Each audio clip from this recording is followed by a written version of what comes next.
போதைப் பொருட்களற்ற சமூகத்தை உருவாக்க அடியெடுத்து வைப்போம். Be a part of the movement for a drug-free society. SNRN Marathon. Register now. குறைந்த விலை, நிறைந்த தரம். தங்கள் தேவைகள் அனைத்தும் ஒரே இடத்தில். ஜெயச்சந்திரன். ரெட் ஜெயண்ட் மூவிஸ் தயாரிப்பில் கிருத்திகா உதயநிதி இயக்கத்தில் ஜெயம் ரவி, நித்யா மேனன் நடிக்கும் காதலிக்க நேரம் இல்லை பொங்கல் முதல் திரையரங்குகளில். எங்க வீட்டுக்காரருக்கு ஒருத்தரோட தொடர்பு இருக்கு. இந்த வயசுலயே அங்க என்னங்க பண்ணுவாரு? இல்ல என்னை ஏமாத்திட்டு இன்னொரு பெண்ணோட தொடர்பு வச்சிருக்காங்க. அதனால எனக்கு எவிடன்ஸ் வேணும். என்ன வயசுமா அவங்களுக்கு இருக்கும்? அவங்களுக்கு 55 வயசு தான் ஆகுது. அவங்களுக்கு குழந்தை குட்டி எல்லாம் இருக்கு. குழந்தை குட்டி இல்ல, பெரிய குழந்தை. ஒரு சந்தேகம்ங்கிறது ஒரு வியாதி மாதிரி. அது ரொம்ப மோசம். ஆமா, மோசமான வியாதி அது. அதனால எனக்கு என்னடான்னா, இந்த வயசுல ரிட்டையர் ஆகி போய் 2 பேரும் நல்லா சந்தோஷமா இருக்க வேண்டிய வயசுல இவங்க ஏன் இந்த மாதிரி பண்றாங்க? ஒரு வேளை இதுக்கு முன்னாடி ஒரு கான்டாக்ட் இருந்து இந்த அம்மா சண்டை போட்டதுக்கு அப்புறம் விட்டாரானா நமக்கு தெரியாது.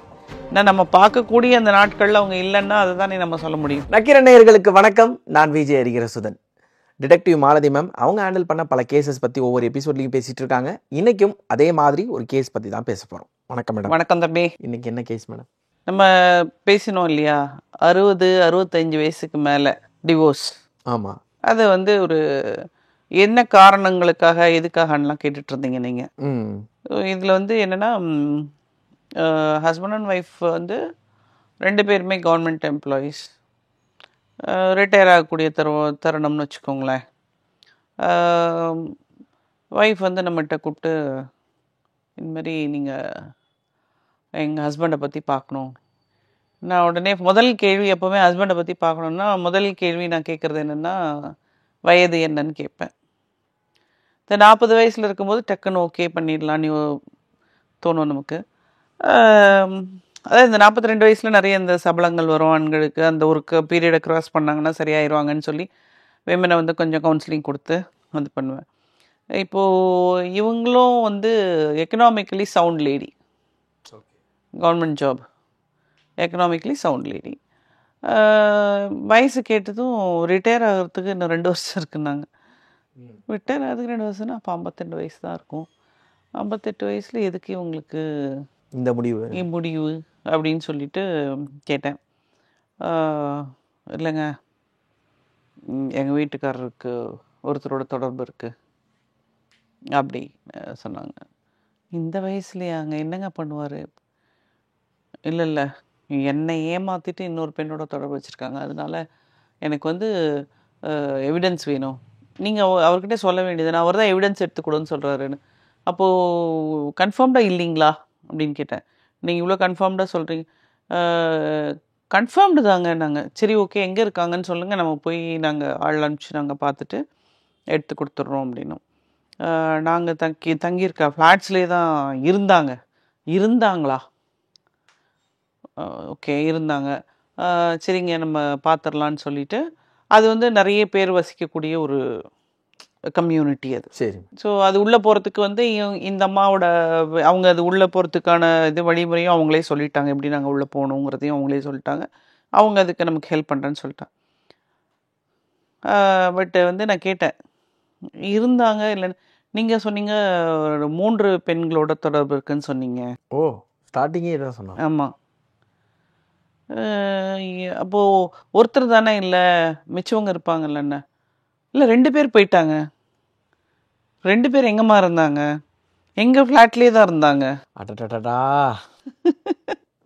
சரி ஓகே, அப்போது போயிட்டாங்கன்னதும் நான் நினச்சேன், சரி யங்ஸ்டர்ஸ் போல் இருக்குது, கொஞ்சம் வயசு கம்மி உங்களோட. யங்ஸ்டர்னால் நீங்கள் உடனே 15 வயசு 18 வயசுன்னெலாம் நினச்சிடாதீங்க. 35-40 இருக்கும்னு நான் நினச்சேன். என்ன வயசுமா அவங்களுக்கு இருக்கும்? அவங்களுக்கு 55 வயசு தான் ஆகுது. அவங்களுக்கு குழந்தை குட்டி எல்லாம் இருக்கு. குழந்தை குட்டி இல்லை, பெரிய குழந்தை குட்டின்னு சொல்லக்கூடாது. ஆமாம், 25-27 வயசுல பிள்ளைங்க இருக்கு. அப்படிங்கல எனக்கு என்ன சொல்றதுன்னே தெரியல. இவங்க மன ரீதியாக ஏதாவது பாதிக்கப்பட்டுட்டாங்களான்ற அளவுக்கு எனக்கு யோசிக்க தோணிடுச்சு. உங்களையே திக்குமுக்காட வச்சுட்டாங்க. ஆமாம். என்னென்னா அங்கதான் இருக்கிறாங்க அப்படின்னாங்க. சரி ஓகே, எங்கே இருந்து, எந்த ஃப்ளாட் நம்பர் சொல்லுங்கள், நாங்கள் உள்ள வரதுக்கான எல்லா வழியும் நீங்கள் சொல்லிட்டீங்க, நாங்கள் பார்த்து உங்களுக்கு எவிடன்ஸ் எடுத்து கொடுத்துறோன்னா இருந்தாங்க நாங்கள். இப்போ இல்லைங்கிறாங்க. கன்ஃபியூஷன். அதுக்கப்புறம் பார்த்திங்கன்னா, இவங்க தான் எக்கனாமிக்கல் இண்டிபெண்டன்ஸ் சொன்னேன் இல்லையா, இவங்க ஒரு நீங்கள் எங்கேம்மா இருக்கீங்க இப்போ? நான் இப்போ அங்கே இல்லைங்க.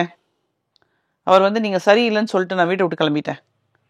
வீட்டை விட்டு கிளம்பிட்டீங்க, சரி எங்கே இருக்கீங்க அப்படின்னா, நான் வந்து இது ஒரு வீடு ஒன்று வாங்கிட்டேன், அங்கே தான் இருக்கேன்.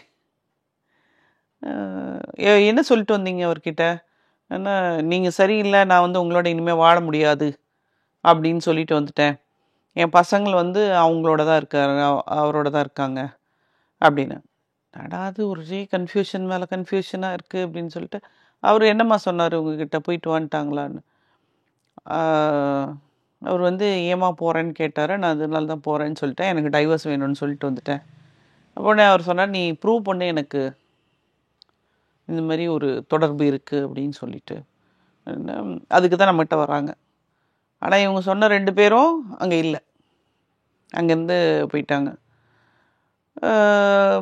அப்புறம் சரி, இந்த 3ஆவது ஒரு நபரை சொல்கிறாங்களே, அந்த 3ஆவது ஒரு நபரை நம்ம பார்த்துருவோன்ட்டு இவரை ஃபாலோ பண்ணுறோம். ஃபாலோ பண்ணால் எங்களுக்கு வந்து சிக்கவே இல்லை. நம்ம 30 நாளுங்கிறது 35 நாளே கூட எடுத்து பார்த்துட்டோம். இப்போது இந்த லேடி கிட்ட திரும்ப நாங்கள் கால் பண்ணி, ஏமா நீங்கள் 2 பேர் சொன்னீங்க, அவங்க எங்கே, எப்படியா இருந்தாலும் ஃப்ளாட்டில் இருந்தால் சேஞ்ச் ஆஃப் அட்ரஸ் கொடுத்துட்டு தானே போயிருப்பாங்க, எங்கே இருக்காங்கன்னு. அதெல்லாம் தெரியாதுங்க அப்படின்னு. சரி ஓகே, அப்போ இந்த பொண்ணு நீங்கள் சொல்கிறீங்களா, அவங்க எங்கே இருக்காங்க? அது அவர் ஃபோனில் பேசுகிறாரு, அதனால வந்து இருக்கும். இருக்கா இல்லையா? 3ஆ 2ஆ? ஆமாம். இல்லை, அந்த ஃப்ளாட்டில் யார் தான் இருக்கா? இவங்களும் இல்லை. உங்களாலேயும் எப்படி உள்ளார போக முடியும்? இவங்களோட ஒரு ஆக்சஸ் இல்லாமல் போக முடியாதுல்ல, ஏன்னா இவங்களும் வந்துட்டாங்கல்ல. வந்துட்டாங்க, இவங்க அந்த ஃப்ளாட்டில் இருந்தவங்க தானே, இப்போ தானே வெளியே வந்திருக்கிறாங்க. அவங்கள மாதிரியே இவங்களும். கட்டு சொல்லுங்க மேடம். எதை புரிஞ்சிருச்சா? ரொம்ப தெளிவாக இருக்கேன், நான் ரொம்ப தெளிவாக இருக்கேன். ஸோ இப்போ என்னடான்னா, நாங்கள் வந்து இவங்க சொன்னது, ஏன்னா ஒரு சந்தேகம்ங்கிறது வந்து ஒரு வியாதி மாதிரி, அது ரொம்ப மோசம். ஆமாம், மோசமான வியாதி அது. அதனால எனக்கு என்னடான்னா, இந்த வயசில் வந்து ரிட்டையர் ஆகி போய் 2 பேரும் நல்லா சந்தோஷமாக இருக்க வேண்டிய வயசில் இவங்க ஏன் இந்த மாதிரி பண்ணுறாங்க? நம்ம உண்மையிலே வந்து இருந்ததுன்னா நம்ம பார்த்துட்டு அவங்களுக்கு தெளிவுபடுத்தி அவங்கள இந்த பிரச்சனையிலேருந்து வெளியே கொண்டு வரணும். சரி, நம்மளோடது வந்து நம்ம ஏஜென்சியை பொறுத்த வரைக்கும் கவுன்சிலிங் தான் நம்மளுடைய அல்டிமேட். அவங்க வந்து அவங்களுக்கு உண்டான விஷயங்கள் ஒன்று சேர்த்து வைக்க முடிஞ்சால் சேர்த்து வைக்கிறது, இல்லை எவிடன்ஸை கலெக்ட் பண்ணி கொடுத்து அவங்க என்ன பண்ணுறாங்களோ அது பண்ணலாம் அப்படிங்கிறது தான் நம்மளுடைய அல்டிமேட் எய்மு. ஸோ அதனால் இவங்க இவ்வளோ இதுவாக ஸ்ட்ராங்காக சொல்கிறாங்க. அவங்க ஹஸ்பண்ட் வந்து, உங்கள் ஹஸ்பண்ட் அதுக்கப்புறம் வரலையாம்மா, உன்னை பார்க்கலையாம்மா? வந்தார் வீட்டுக்கு, என்னை வாமான்னு கூப்பிட்டாரு, நான் வர முடியாதுன்னு சொல்லிட்டு அப்படின்னாங்க. சரி ஓகே, உங்கள் வீட்டிலலாம் ஒன்றும் சொல்லலைங்களாண்ணா? எங்கள் வீட்டிலலாம் எங்கள் அண்ணன் தம்பிங்கெல்லாம் திட்டினாங்க, நான் அதெல்லாம் முடியாது போங்கடான்னு சொல்லிட்டேன் அவனுங்களே. அப்போ இவங்க வந்து ஏதோ சம்திங் யார் கூடவே நினச்சிக்கிட்டாங்க, யார் கூட பேசுறத கூட அவங்க தவறுதலாக கூட நினச்சிருக்கலாம். எந்த பாயிண்ட்ல நீங்கள் இதை கன்ஃபார்ம் பண்ணீங்க? இருந்தாங்க, இல்லை இருந்திருக்கலாம், ஃபோனில் பேசினாரு, அது ஒரு பொண்ணாக இருந்திருக்கலாம். எல்லாமே வியூகம் தான். வியூகம் இல்லை, இவர் சும்மா பேசுனதையே இவங்க வந்து தவறுதலாக கூட புரிஞ்சிருக்கலாம். கரெக்ட். ஏன்னா இவ்வளோ ஸ்ட்ராங்காக அவர் சொல்கிறாருன்னா, நீ முடிஞ்சா எவிடன்ஸ் கொண்டு வான்னு சொல்கிறாருன்னா இவங்க மேலே தான். பிள்ளைங்களும் அவர் கூட தான் இருக்குது. ஓகே, அப்போனா அந்த இடத்துல நீங்கள் கண்டுபிடிச்சிருக்கீங்க. ஆமாம். ஸோ அதனால் வந்து அவங்களுக்காக நான் வந்து, ஏன்னா ஒரு மனநிலையில் அவங்க பாதிக்கப்பட்டிருந்தாலும் அவங்கள சரி பண்ண வேண்டியது நம்மளுடைய கடமை. அதை வந்து நாங்கள் ஒரு தொழில் தர்மமாக தான் வச்சுருக்கோம் நாங்கள். அதனால் நாங்கள் வந்து அவர்கிட்ட, அவங்கக்கிட்ட வந்து நாங்கள் முடிஞ்ச அளவு பார்க்குறோம். 35 டேஸ் பார்த்தோம், அப்பயும் அவங்களுக்கு சாட்டிஸ்ஃபேக்ஷன் இல்லை. சரி ஓகே, நாங்கள் 40 டேஸ் பார்த்து உங்களுக்கு கம்ப்ளீட் பண்ணி கொடுக்குறோன்னு சொல்லிட்டு 40 டேஸ் பார்த்தோம். தெளிவாக இல்லைம்மா, நாங்கள் பார்த்த வரைக்கும் இந்த 40 நாள் நீங்கள் பார்த்தோம். ஏன் தெளிவாக நாங்கள் பார்த்துட்டோம்.